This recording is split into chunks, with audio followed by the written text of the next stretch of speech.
Hi, I'm Maddie with Niche Pilates Studio, and welcome to part 4 of our beginner mat series. If you've joined me for parts 1 and 3, welcome back. If you're here for just part 4, glad to have you. We're all gonna meet in an all fours position for this one. So that means our hands are coming underneath of our shoulders and our knees are underneath of our hips. In this position, we'll just start by taking a few cat-cows, starting to warm up through that spine, finding that mobility. On the exhale, draw the belly button up towards the spine, pressing that mat away. Let your gaze come towards your thighs. And then on your inhale, you're gonna let your belly drop towards the mat. Let your gaze lift. And then exhale, find that roundness, pressing the mat away. We'll take 2 rounds of breath like that. Maybe rocking that head, yes and no. Hips can rock side to side. And then after your last one, we will meet in our neutral all fours position. So for this, think about a slight lift of that core and chest towards the ceiling. Shoulders are relaxed away from the ears, and we're pressing in towards the tops of the feet into all 10 fingertips, and gaze is below our hands. This is an active position here. Eyes of the elbows should almost be at a 45-degree angle forward, so we're not locking out through those elbows, but we're keeping that micro bend.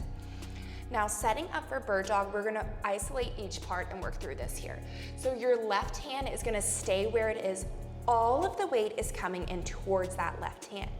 Start to reach your right arm forward towards that wall in front of you. And then on the exhale, this movement's coming from your right shoulder blade. You're gonna squeeze that right elbow in by the side of the body, and then reach that arm back out. Now, as you work through this, left hand is now carrying the weight of our upper body. So we wanna make sure we're not hyperextending or finding even that deeper bend where we're keeping it long and we're pressing into all 10 fingertips, making sure we're not dropping that belly, reaching that arm forward, and then drawing it in. Not letting that shoulder pull with us, but keeping it strong in the socket here. 4 more with this arm. Find a little bit of length through the tailbone here for 3. Last 2, breathing in through the nose, out through the mouth. Last one, your right hand comes all the way down. Now, right and left hand are going to stay heavy here. Have your shoulders come over your hands. Right knee, shin, top of the foot stays heavy. We're working through that opposite leg, which is gonna be our left leg. So go ahead, hover that left knee over the mat, just an inch or 2. And then we're gonna all reach that left leg back and pause here. Common things you're gonna see when you have your leg back. Your left hip is naturally gonna wanna open up here. We're trying to keep both hip points squared towards that floor beneath us. Then draw that left knee in, back underneath that hip, and then exhale, reaching it back out long. Inhale to draw in, exhale to extend. As you work through this, notice if we're starting to wing at the scapula, press up between those shoulder blades. Your left obliques are helping you balance on this side. Right hand should almost feel light here. 3 more. For 2. Last one. Let that left knee come down. Send the hips towards the heels, reach the arms forward, take the weight off the wrist for a second. If you're not used to being on your wrist, supporting that body weight, this will be an adjustment period here. A few tips: actively pressing your hands into the mat is gonna help take the pressure off the weight or off the wrist. And if you have weights, dumbbells at your house, you can hold onto those dumbbells and use that to support your body weight on the mat to take that extra pressure off the wrist. Before we combine, we're gonna isolate both parts of the other side.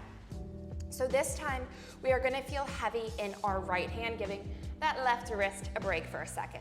So keeping those shoulder points squared, lifting up through the core and chest. Reach your left arm out long.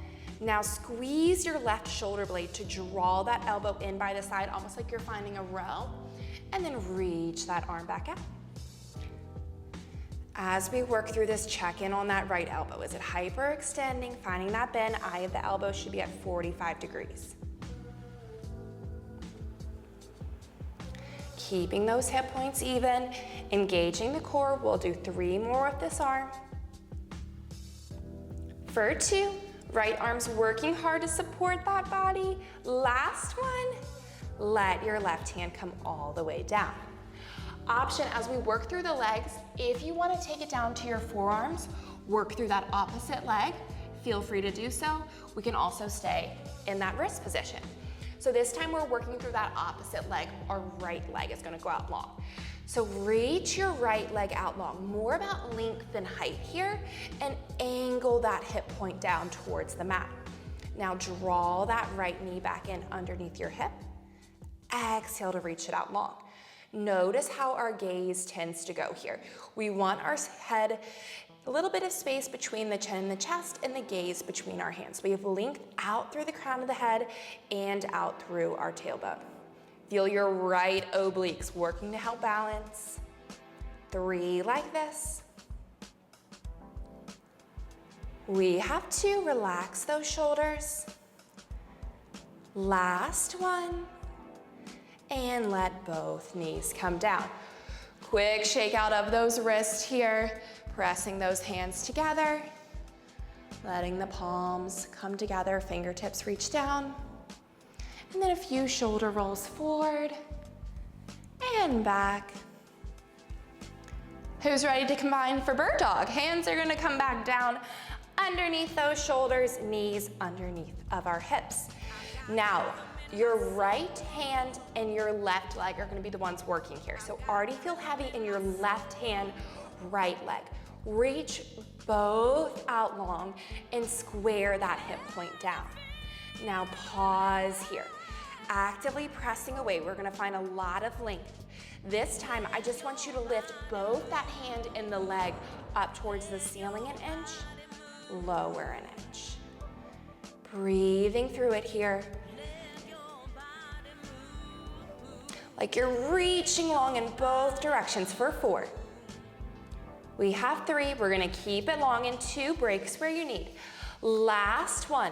Now I'm picturing you drawing that elbow and knee towards each other. Find that cat motion we found in cat-cow, and then reach everything back out long. Only 4 like this, then we'll switch sides and give that left wrist a break. For 3. Pressing in towards the top of that right foot to help you with stability. Last one. Let everything grow long, and then both come back down. Shake those hips from side to side. You can find a cat-cow in between here. Now we take it on the other side. So your right hand, left knee, shin, top of the foot, stay heavy. Your left hand, right leg are gonna be the ones working here. On that exhale, reach everything long, square yourself off. Deep breath in. Exhale, we lift a few inches, lower a few inches. Starting with this small movement to find our balance here. Feeling those right obliques. Feel your left arm lifting from that left shoulder blade. 2 more here, then we'll find that roundness, drawing the elbow and knee together. Last one, use that exhale to draw your knee and elbow towards each other, and then reach everything back out long. Drawing everything in, and then finding that reach. Again, less about height, easy to go into the low back, more about length here. 3 more. Pressing into those fingertips on the right. For 2. Last one, let everything grow long. Both hands come back down, let your knees go wide. Send your hips towards your heels, reach your arms forward.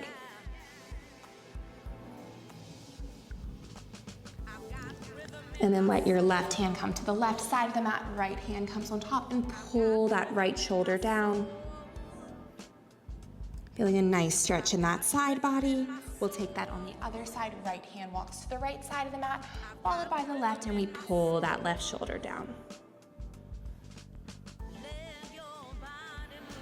And then slowly meeting back in that seated kneeling position. Thank you for joining me for part 4, our bird dog part of our beginner mat series. For our final part, we will meet standing on the mat, and I will see you in part 5.